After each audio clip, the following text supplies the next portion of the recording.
Hello, everyone.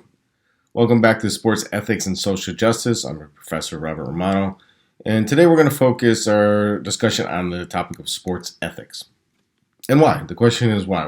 Why do we as sports professionals need to worry about ethics? And the answer is because you, as a sports executive, sports manager, whatever it is, need to have a solid grasp of the ethical decision-making processes to perform your duties. Your duties when you get out there and start working, to honestly, professionally, and do them ethically. All right, so sports executives need to have a solid grasp of the ethical decision-making processes to perform their duties honestly, professionally, and ethically. All right, when you get out there, if you're working for a team, league, player agent, whatever it is, you need to do your job honestly, professionally, and ethically. So that begs the question, what is ethics? What do we mean by the term ethics?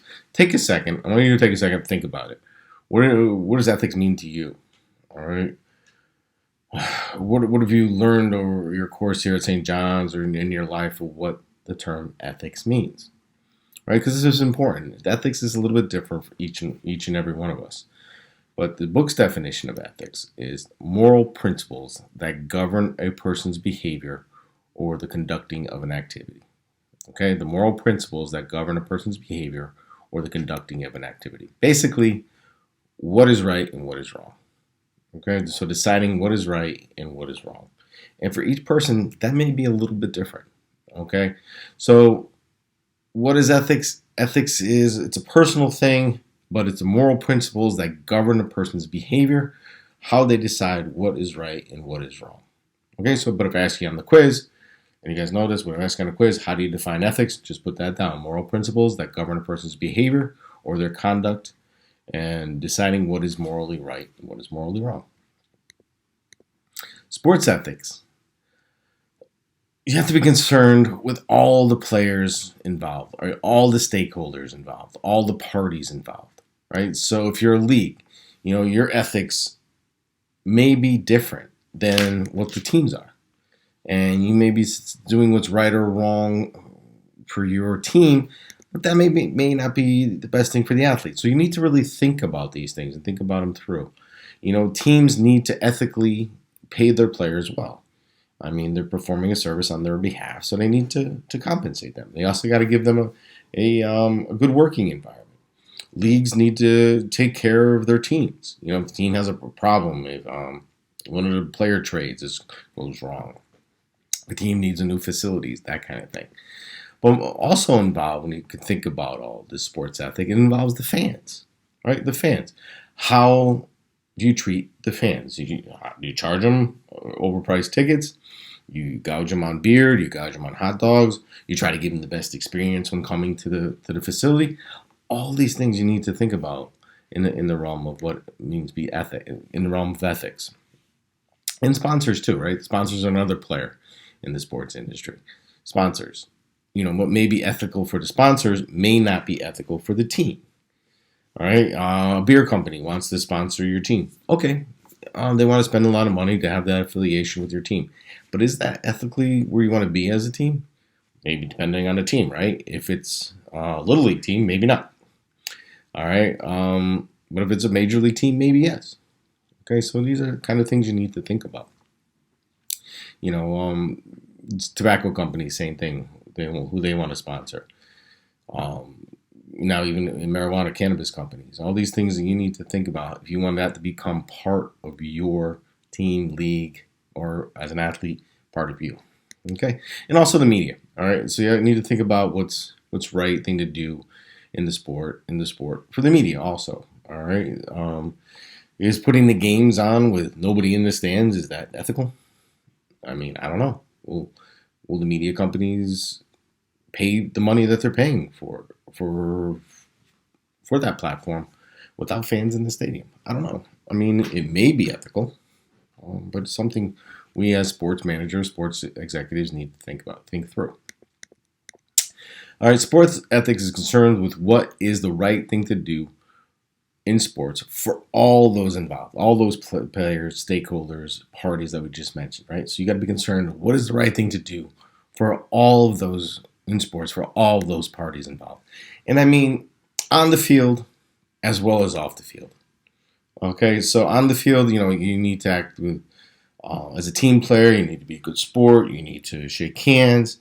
You need to act ethically in front of the fan base. But you also off the field in the business sense need to act ethically too. Right? Try not to you know steer people in the wrong path. Try not to rip people off. That kind of stuff. You need in the business sense also act ethically on the field, off the field. So that may be a question. You need to, true or false, you need, as a sports executive, you need to think of sports ethics in the business sense only, or in both, in the business sense and on the field. Okay. You, as a sports executive, need to start thinking that sports ethics is a long term benefit that will lead to the success of your organization. If you're acting ethically from the beginning, in short term matters and little matters and in routine matters, you will do well as a sports organization because those principles will lead to long term success. All right. If you take shortcuts, you don't act unethically from the beginning, you kind of bowl people over, that's not going to work. Right? You need to think of the long term benefits for your organization by acting ethically. Sound ethical principles are good for sports, and they're good for the people who are involved in sport, right? Players, agents, teams, leagues, fans, right? Sound ethical principles are great for the sport, right? We want to make sure that there's no unethical practices happening because that's going to lead to credibility, and without credibility, it may lead to fans not tuning in. All right. So when we think about sport ethics, we need to think about this thing called competitive cohesion. All right, competitive cohesion. We need to be more collaborative in how we do things as opposed to adversarial. Collaborative as opposed to adversarial. Right? And what do I mean by that? Collaborative for athletes mean play with sportsmanship and enthusiasm, while also respecting fans, the opposing players, referees, all the players involved. Right? You need to play. Athletes need to play collaboratively. Right? Know that they're just one cog in this. It's just not all about them. Right? He or she. You play with sport. You play as a team member. You play. You shake your hands. You don't hit somebody out of bounds. You don't try to throw baseballs at people. You don't.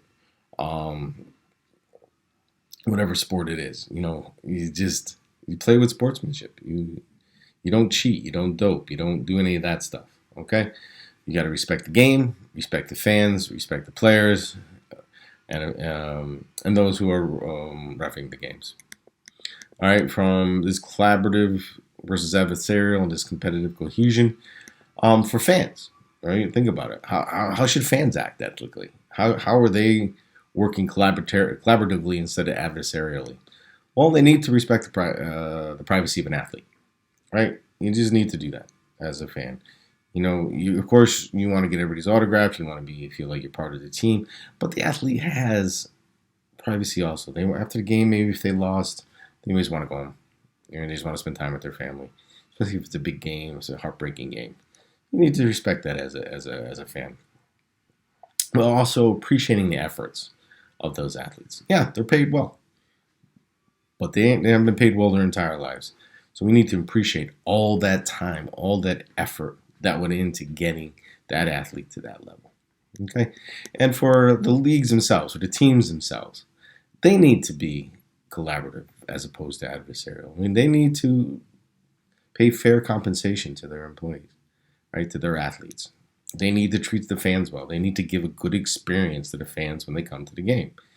All right. They need to know that the fans are paying a lot of money, taking a lot of time out to come to these games. You need to give them a good experience. Okay. And for their employees, their own employees, these teams, leagues, they need to have fair working conditions for their employees. Right? Think about it. Games happen on weekends and weekends and at nights.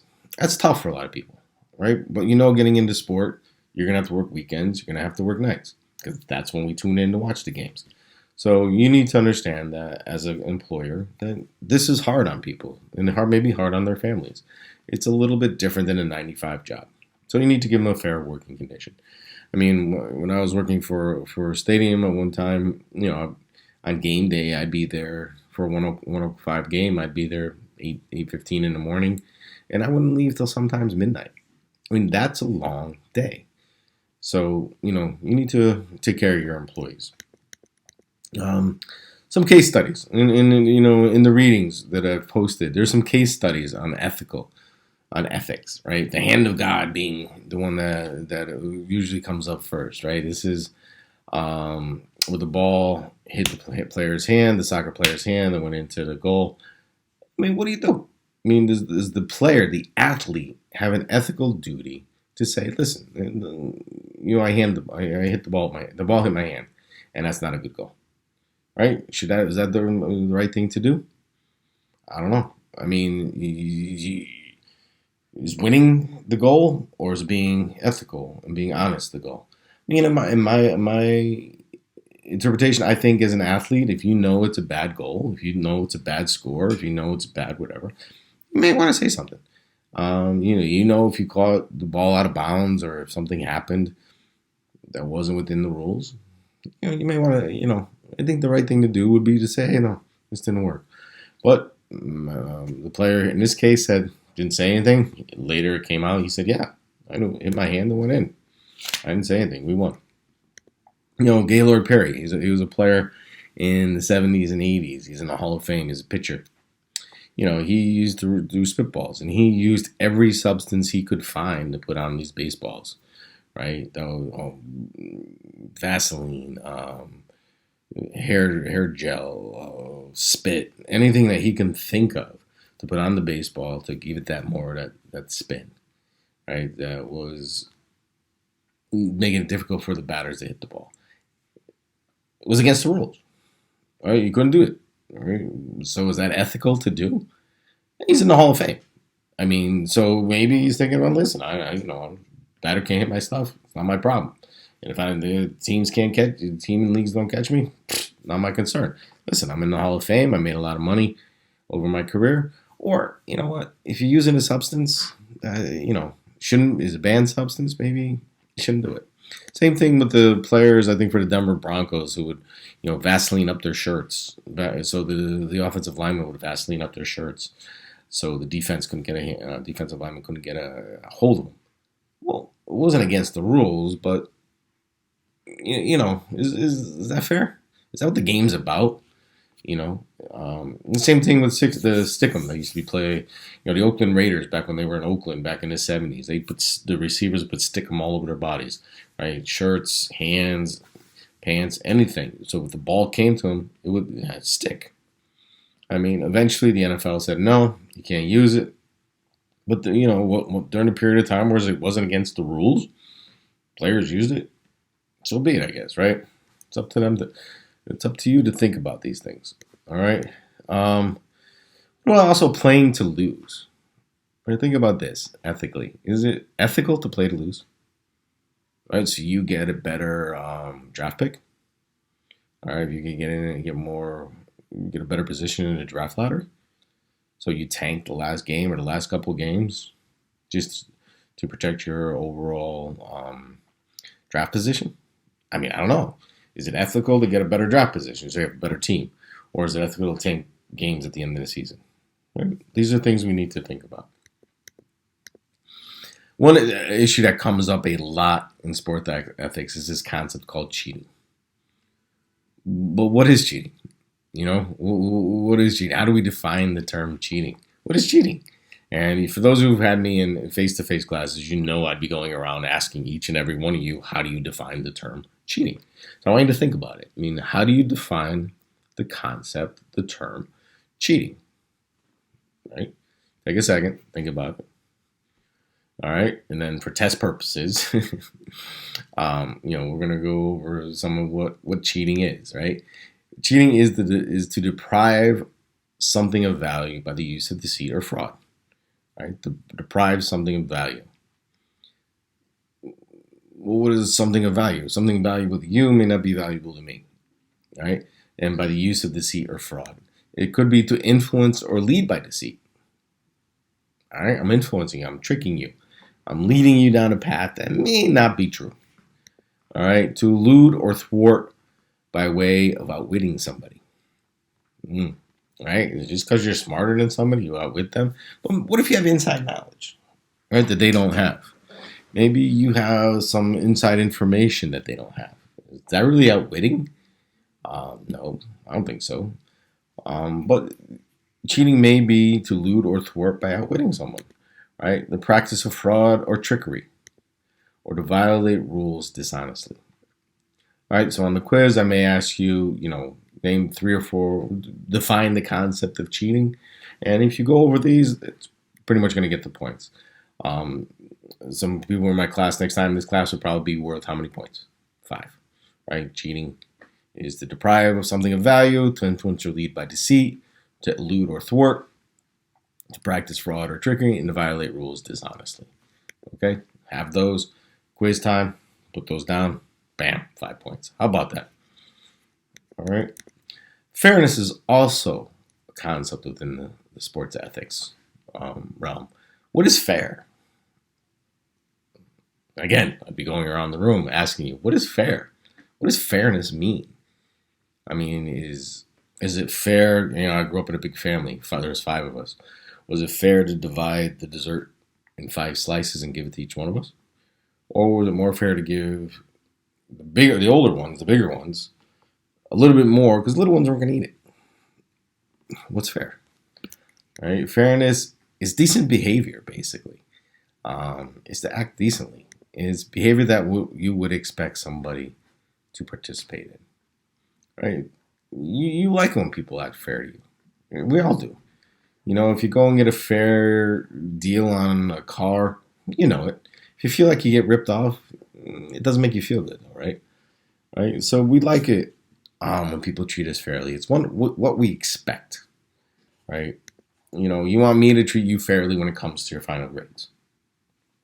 If you do the work, I'm going to treat you fairly, and you guys know that about me. I mean, if you do the work, you participate, I'm going to work with you to treat you fairly so you can accomplish and get to where you need to be. All right. In the book, in the readings that I posted on page 9, C.S. Lewis describes this concept of fairness, and he's more philosophical than I am about it. But I just think fairness is to treat someone decently with behavior that you would expect to be treated with, and how you would treat somebody else. Okay. Some questions. Let's just think about these. Let's ponder these for a second. Is stealing wrong? At first glance, it's right. Stealing's wrong. I would think so, right? But if you're stealing food to feed your family, is that wrong? You haven't eaten in 2 days. You got little kids. This person has more than enough. It's just sitting there. So you steal some food to feed your starving family. Is that wrong? Is what's happening now wrong? We're living in a time where we have these tragedies going on with COVID-19, which is affecting so many people. But on top of that, we just got this George Floyd thing that it just happened. Nothing. I mean, murder just happened. Now people are rebelling against it. They're speaking out. They're protesting. They're destroying property. Right. So is that right? I mean, but if I go back and forth. The killing of a human being is wrong. I'm sorry, this police officer should be charged with murder. He killed a human being. Okay, that's clear. But now the protests and the people acting out and the people stepping up and the things that are going on with that, the violence and the burning and looting that is happening with it, I don't know. I mean, is that wrong?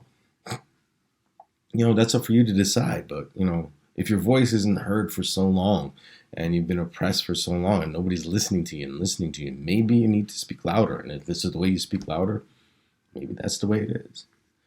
Wow. All right. Is killing a person wrong?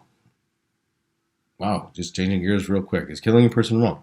In this case, the Floyd matter, that was wrong. I mean, it's a human being, defenseless human being on the ground. He had his knee on his neck. That's wrong. Sorry. Defenseless. But what about in self-defense? What if somebody's coming to hurt you or your family? Is that wrong? What about in war? Is that wrong? Is the killing of a human being in war when you're told to do it or you're commanded to do it by your commanding officer? Is that wrong? What about the death penalty? Think about that one. We're going to put you to death because you killed somebody. We're going to kill you because you hurt other people. Wow. Ethically, it makes my head spin sometimes. We're doing exactly to this person what we're killing him for. Wow. All right. Just think about it. It's first day. Let's just think about these things. We'll get more into it as we go along. Well, slipping back into sports. What about we don't pay our college athletes? Is that wrong? I don't know. I mean, March Madness brings in $900 million a year, almost $1 billion a year just from the TV revenue, and the athletes who are playing the game don't get paid. Ethically, is that right? Right? Not paying women's soccer, U.S. women's soccer, the same as men. Is that wrong? Why aren't you paying them the same? You're playing the same game, competing in the same or similar tournaments, or competing around the world, or representing the United States. They play just as hard. They play just as well, if not better. Why are we paying them less? Well, because the business side, blah, blah, blah. We get more sponsors, more TV. That's not true. No, not really true. And if we really want to grow women's sports, shouldn't we pay them the amount that we pay men? Ethically, we need to think about these things. Like we kind of talked about before, partnering with alcohol, gambling, or tobacco sponsors. Is this wrong? I don't know. Gambling is now legal. It's making itself legalizing itself in many jurisdictions. So why not tap into that revenue? All right. For our purposes, this class purposes, is plagiarism wrong? Yes. There's no questions about plagiarism is wrong. Do not plagiarize anything and give it to me. That's wrong. There's no questions about that. But yeah, plagiarism is wrong. In a general sense. You need to give credit to the people who created it or came up with it. All right, you just can't steal it and make it your own. All right, but for our purposes, don't plagiarize. Exaggerating one's accomplishments on a resume. Is that wrong? Definitely. Don't do that. All right, it can come back to hurt you. There's been one time in my career, I had a coach who exaggerated on his resume. During the interview, post-interview, it came out that he exaggerated on his resume. He said he had different things, different experiences, or different schoolings that he may not have had, and he didn't get the job. All right, so don't exaggerate. All right, be who you are. Be proud of who you are, and let them know that I may not have the experience now, but I'm working hard and I want to get there. Okay, so don't exaggerate on your resume. Cheating on a test wrong? Yes. Don't cheat on my test. Please don't cheat on my test. No, there's no please. Don't cheat on my test, right? This is an online course. It's open book, open notes. I want you to really think about these things. Really think about ethics and social justice. And, don't collaborate with your friends when you're taking the test. Just don't do that. It's just not cool. I want to hear what you have to say. Okay? Cheating in sports. Let's go through some examples. There's been some examples of cheating in sport that have had a huge impact on the games. So take a second, think about what is your recollection of the most controversial cheating event in sports. We got the White Sox scandals dating back to all the way to 1919. Where the players allegedly took money to throw the game. The City College point shaving scandal in the 1950s. College kids weren't getting paid. They're still not getting paid. 60, 70 years later. Still not getting paid. So maybe put a few dollars in the pocket, shave a couple points here and there. I don't know. But that was a cheating example back in the 1950s, right here in our own city, New York. The East Germans' use of steroids throughout the 50s, 60s, and 70s in Olympic competition. That's cheating. Pete Rose. Just say Pete Rose. Ben Johnson. Using steroids, but winning the 100 meters in the Olympics, but he's on steroids. He's on performance enhancers. Is that cheating? 15-year-old playing little league. I mean, I don't know. It's a little outside the rules. Floyd Landis and Lance Armstrong, right? EPO, taking help, blood transfusions, taking anything to stay within the limits, but close to breaking the rules. I see that's an interesting thing about Lance Armstrong. Did he really break the rules? And the way the rules were written, maybe not. Maybe not. He played the game. He doped almost perfectly, right? He kept his numbers up, and then when the competitions happened, he took his numbers down. Okay. But then during the competition, he brought his numbers back up. That's an unfair advantage sometimes. So, interesting, how Lance Armstrong cheated in sports. Another controversial one, huge one, NBA ref Tim Donaghy. Of course, just say Bill Belichick. For you Patriot fans out there, you all know what I'm talking about. Belichick is the king. He knows what the rules are. He pushes the envelope on him just a little bit. Marion Jones, again, Olympic athlete, used performance enhancers. But what happened with Marion Jones, as opposed to Ben Johnson? Ben Johnson lost his gold medal. Marion Jones lost it for her team. She was in a relay team. She doped. That means the whole team dopes. Barry Bonds and A-Rod, Mark McGwire, all these guys juicing.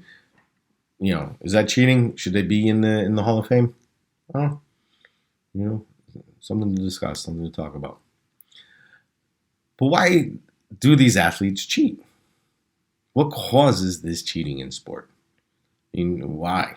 Why do I need to cheat? Well, there's that winning at all cost attitude. Right? I'm playing for my next contract. We need to win so I can make more money on my next contract down the road. You get that prestige and wealth, financial wealth that comes with success. Lance Armstrong wouldn't be Lance Armstrong if he didn't dope. He got a lot of prestige and Armstrong bands everybody was wearing. Financially he did well for himself. There's pressure to perform. Some people cheat because there's pressure, right? Again, I need to do well. I'm hurt. I'm injured. I'm not as fast as I used to be. I'm getting a little older. I need to perform well to keep my roster spot. I need to perform well to keep my starting position, right? So there's maybe some pressure to perform. Sometimes maybe there's a lack of emphasis on teamwork and sportsmanship. Maybe we don't teach it well enough in schools. Maybe we don't, tell you that, you need to act ethically in this world. When I was a kid, I played high school football.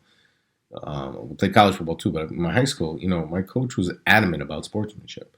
And we could not hit anybody out of bounds. We shook hands after the game. We helped the other team members up. This is all part of playing the game, acting professionally, acting with sportsmanship. All right. And maybe that's what we have now. Maybe there's a lack of role models. Maybe there's a lack of people who understand this ethic and teach it to the younger people. I'm here to teach you about ethics. Right? As I say, I'm a role model, but I want you guys to understand that in this sports world, when you get out there and you're a sports executive, sports manager, you need to act ethically. I want you to act ethically. Okay? I'm going to try to teach you what ethics and social justice are throughout this summer course.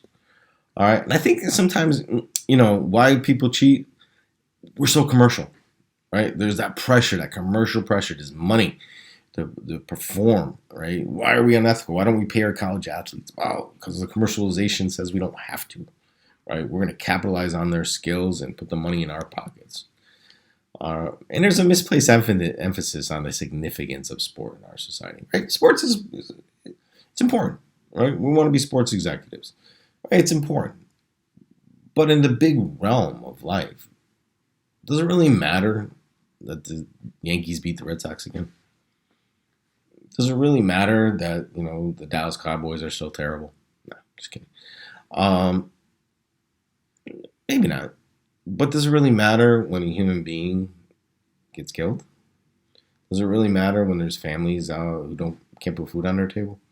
Those are the things. There's a balancing. Maybe we put too much emphasis on sport. You know. So, as sports managers, as sports professionals, right? Ethical decision making is a must, right? So I want you to think about these three things for today, and then we'll end here. Sports managers must resolve disputes that occur in your workplace. All right, you're going to be faced with disputes that occur within your work. All right, it's inevitable. I didn't think when I started my practice, I didn't think, oh, yeah, I'm a good guy. Everybody's going to want to work hard. No, there's always going to be disputes. You need to resolve these disputes, right? You need to be a conflict manager. You need to resolve these disputes quickly, fairly, and ethically. Okay? Quickly, fairly, and ethically. You cannot please everyone, may not be true, but you need to make a good faith effort to make sure that you do. Okay? Treat everyone fairly is the key. Treat everyone ethically is the key. You may not be able to please them 100%, but if they feel that you've been fair with them, you'll be fine. Okay?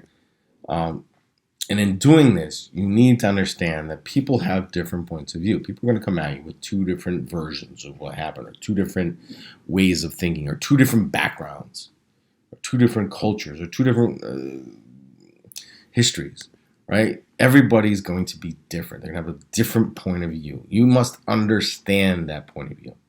You must understand that each and every person has a different point of view, and that may be different from yours. They may have grown up differently. They may have come from a different part of town, or a different part of the country, or a different country altogether. They may have a different point of view on things.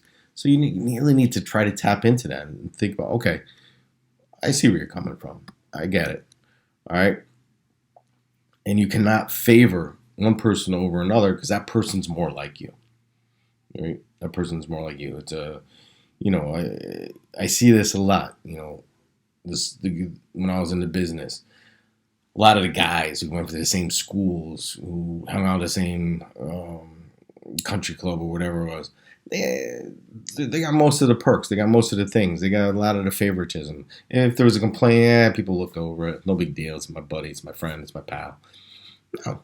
That person who's made that complaint is a person too. Right? Just because you didn't go to school with them, or just because you don't hang out at the same club with them, doesn't mean that you shouldn't see what they're about also. Okay? Does that make sense? All right. So number 2, as a sports manager, you must make your team successful. All right, your team meaning your people you work with. You need to build morale. You need to build loyalty, enthusiasm, and make sure that everyone is on the same page moving forward. And if you use ethics, if you're use ethical decision making, it's a lot easier. If you build morale, everybody knows that you're trustworthy. You build loyalty because everybody wants to be behind a trustworthy person, an ethical person. And it helps encourage people, gets them going, gets their enthusiasm going. And so you can move forward. So you need to do that. And then the last thing, as a sports manager, you need to create and maintain an ethical corporate culture that protects against unethical and illegal conduct by employees and fans as well. Okay? You need to create and maintain an ethical culture.